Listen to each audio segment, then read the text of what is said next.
베드로가 정결예법에 의하면 먹지 말아야 될 음식을 먹으라고 요구한 하나님의 음성을 듣는 환상을 경험한 이후에 고넬료의 집에서 보내온 사람들과 함께 이방인 고넬료의 집에 갑니다. 그리고 그들에게 가서 이제 고넬료가 하는 말을 그대로 듣고 베드로가 입을 열어 말합니다. 내가 참으로 하나님은 사람의 외모를 보지 아니하시고 각 나라 중 하나님을 경외하며 의를 행하는 사람은 다 받으시는 줄 깨달았도다. 만유의 주 되신 예수 그리스도로 말미암아 화평의 복음을 전하시고 이스라엘 자손들에게 보내신 말씀 곧 요한이 그 세례를 반포한 후에 갈릴리에서 시작하여 온 유대에 두루 전파된 그것을 너희도 알거니와 하나님이 나사렛 예수에게 성령과 능력을 기름 붓듯 하셨음에 그가 두루 다니시며 선한 일을 행하시고 마귀에게 눌린 모든 사람을 고치셨으니 이는 하나님이 함께 하셨습니다 하면서 말씀을 정하며 십자가에 달리신 그리스도와 사흘 만에 살아나심을 증거하시고 말씀을 전하는 가운데 이제 성령이 말씀 듣는 고넬료 집안의 모든 사람들에게 내려오신 것이 오늘 우리 함께 읽은 본문입니다. 그리고 이 사건, 이 현장의 일을 인해서 베드로와 함께 온 할례받은 신자들이 그 자리에 함께 있었는데 이방인들에게도 성령 부어주심으로 말미암아 놀라게 되었습니다.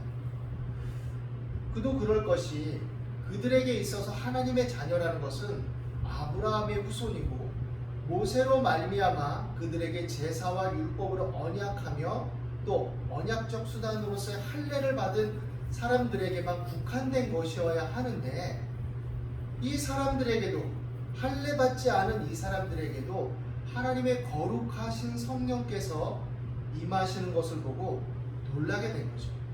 한글 성경을 보면 이 놀란 것이 어느 정도 놀란 것이냐라고 우리가 정확하게 알기는 어렵지만 그러나 이제 원어적인 것을 보면 이 놀랐다라는 말의 의미는 뭐냐면 거의 제정신이 아니었다라는 것이죠. 왜냐하면 자신들의 삶에 철저하게 믿고 또 그렇게 여겼던 당연한 것들이 이반될 때 큰 충격으로 다가오죠. 사람은 완전히 정신적인 공황처럼 흔히 요즘 쉽게 하는 말로 멘붕 상태가 온 거죠.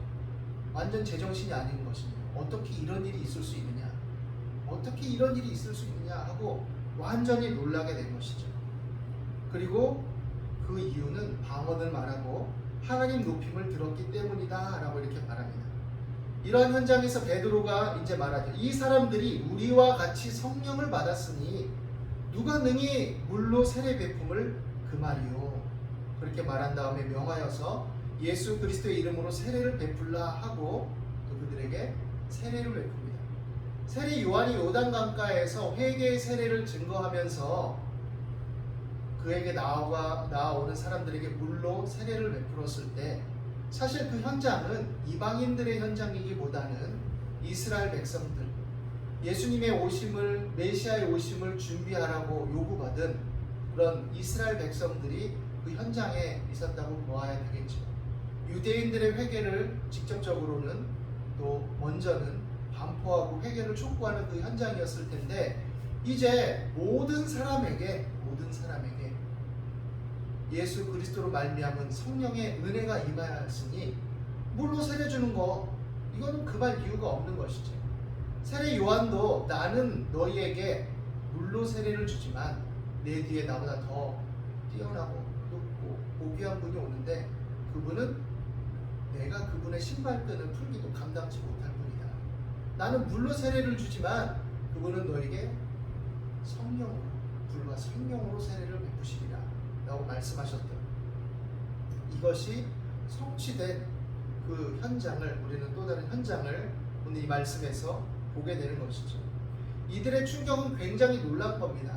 사실 역사적인 어떤 근거를 통해서 본다면 하나님의 선지자들에게 특별히 성령이 임했고 하나님의 일꾼들이 성령이 임하는 사건들을 보았죠.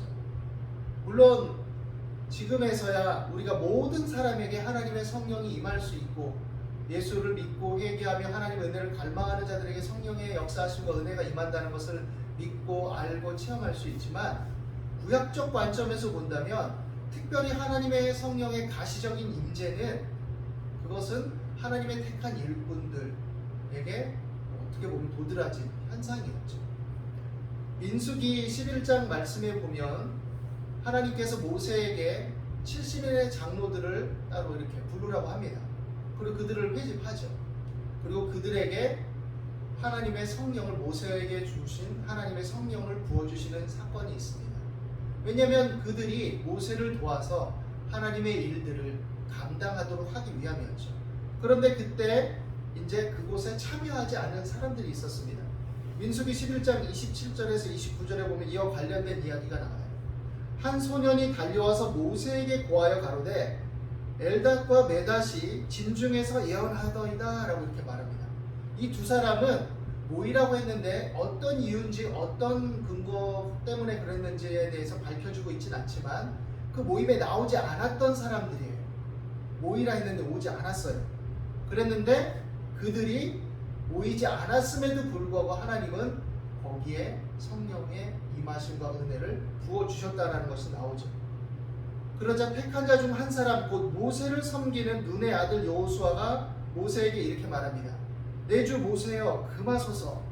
그러자 모세가 여호수아에게 말하죠. 네가 나를 위해서 시기하느냐? 여호와께서 그 신을 그 모든 백성에게 주사 다 선지자 되게 하시기를 원하노라. 하나님을 섬기고 하나님의 일을 감당하고 능력 있게 그 일을 감당하면서 하나님의 뜻에 부합되게 삶을 추구하는 일을 하는 것, 그것은 모든 사람에게 더 능하고 유능하게 되는 것이 합당하다. 그러니까 이 말은 뭐예요?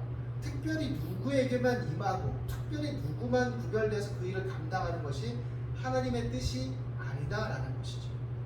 그렇기 때문에 모세는 내가 하나님께 택함 받고 하나님께 성령의 기름 부으심을 받아서 내가 이렇게 위대한 지도자가 돼가지고 내가 이렇게 백성들을 이끌고 사역을 감당하니 참 기쁘고 만족스러워, 나를 성취할 수 있었구나, 내 소원과 내 자아와 내 욕망을 성취할 수 있었다, 이런 자기 성취와 자기 발전과 자기의 번영과 성공의 개념으로 그것을 본 것이 아닙니다. 물론 젊었을 때의 모세라면 약간의 그런 요소들이 깃들을 수 있었을지 모르지만 이제 하나님의 백성들을 섬기는 그 일을 감당하던 모세가 봤을 때 그렇게 그 자리에 서서 그 일을 감당하는 것은 그냥 개인의 명예와 영광을 위한 일이 아니었어요.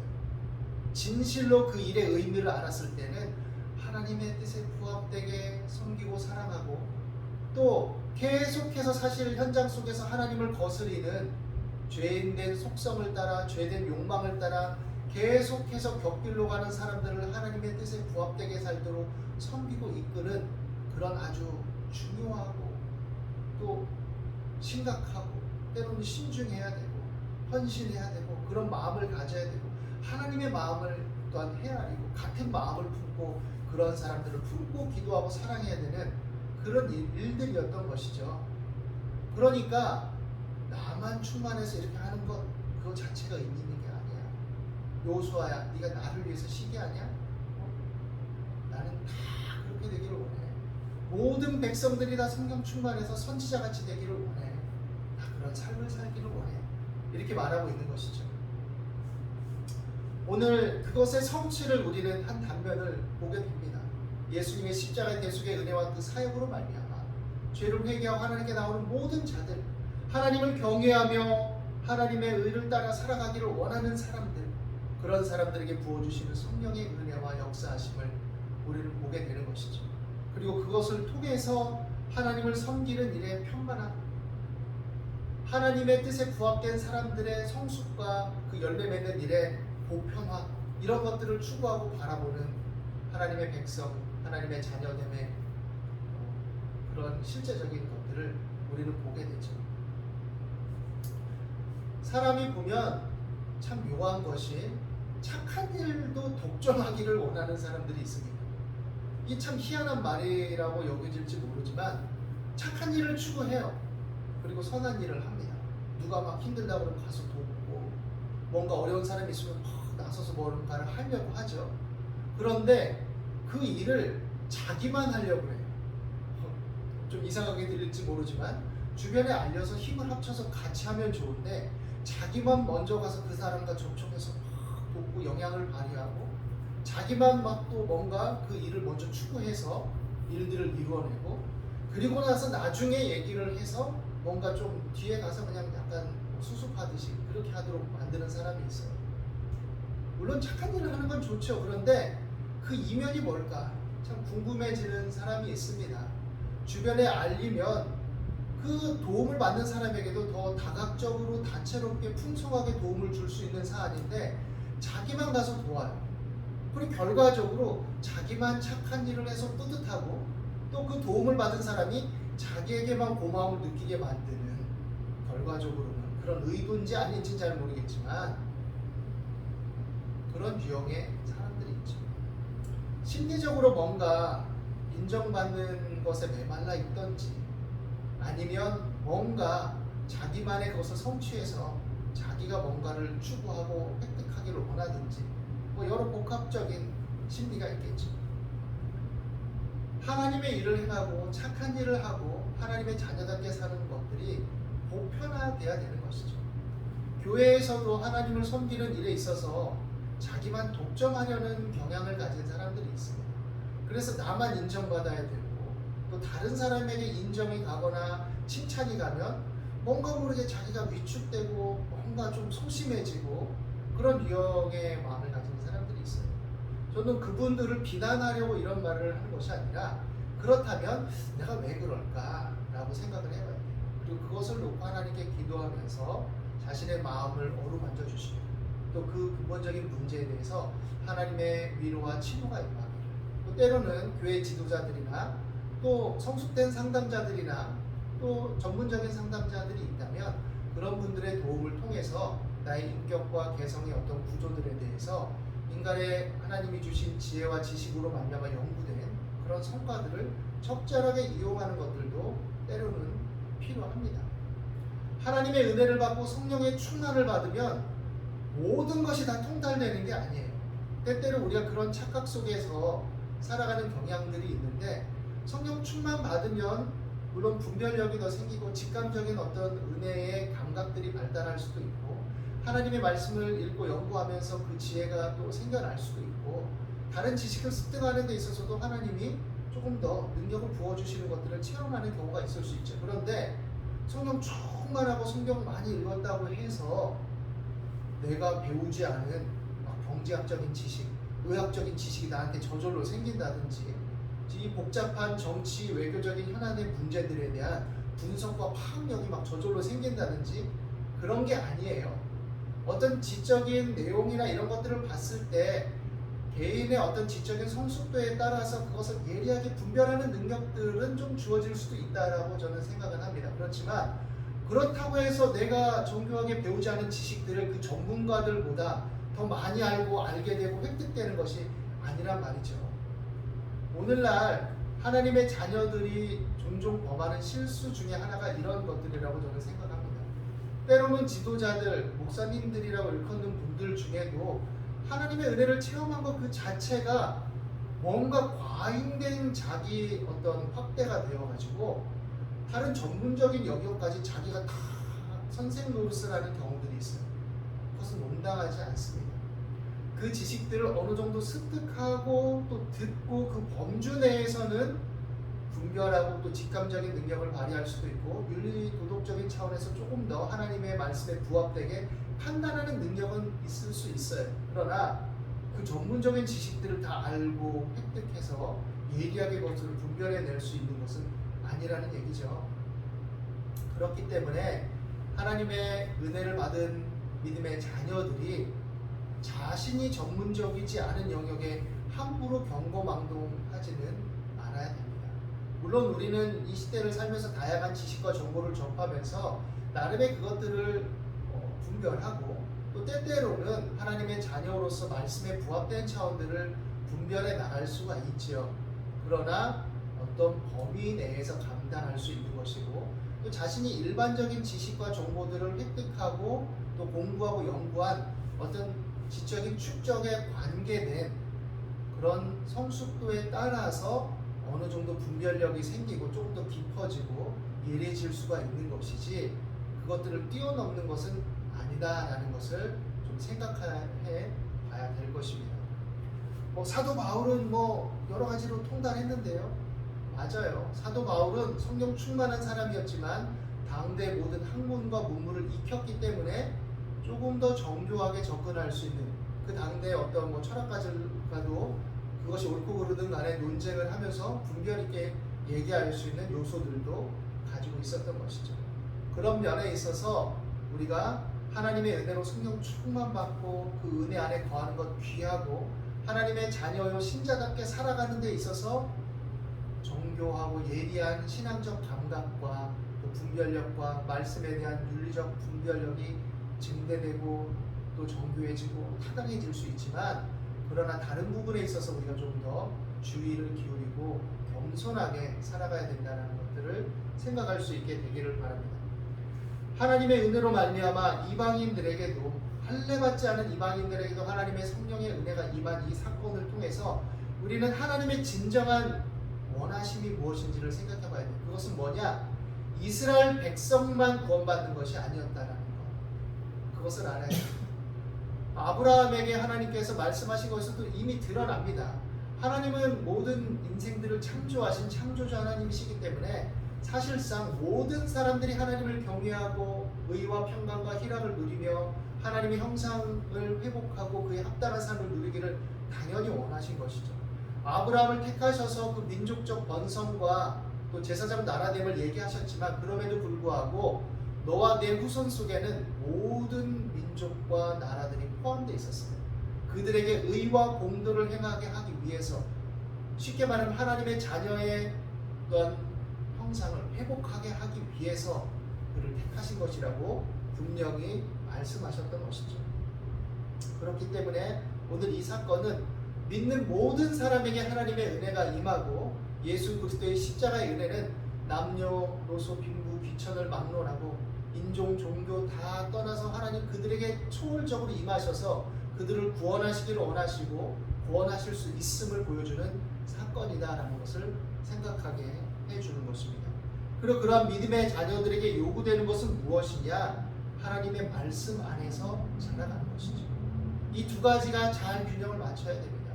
성령의 은혜를 받은 자들이 사도행전에 보면 또 성령 충만 받기를 기도하고 또 여러 문제가 있을 때 열정적으로 기도하고 이런 사건들이 자주 나타납니다.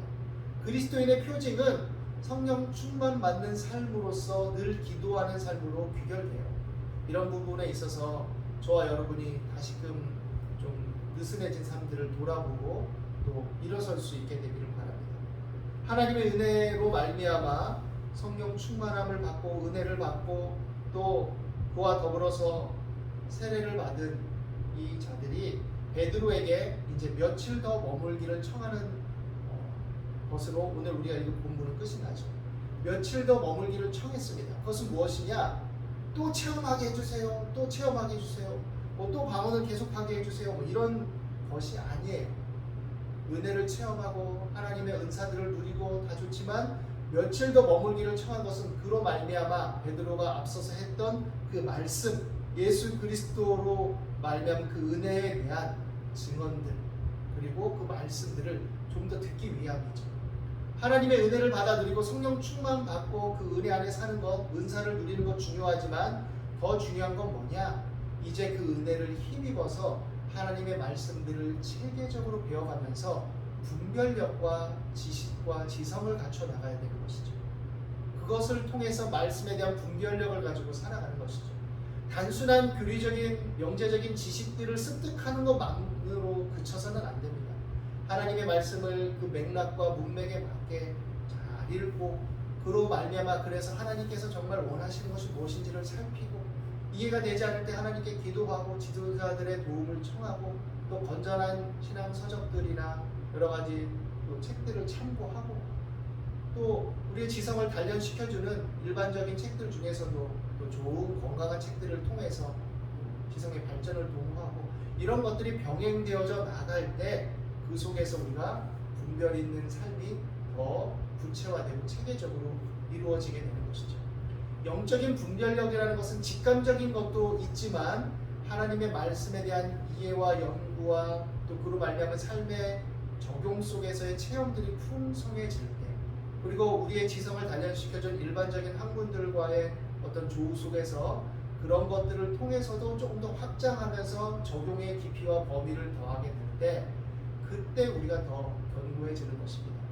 그러므로 여러분, 하나님을 경외하고 의를 행하는 믿음의 삶을 추구하되 그와 더불어서 베드로에게 며칠 더 머물기를 간청한 이 고넬료와 그들의 가족들의 어떤 그 추구를 본받아서 주님, 우리가 하나님의 말씀을 더 알아가고 그 안에서 발전하기를 원합니다라고 간구하며 또 실제적으로 행할 수 있게 되기를 바랍니다.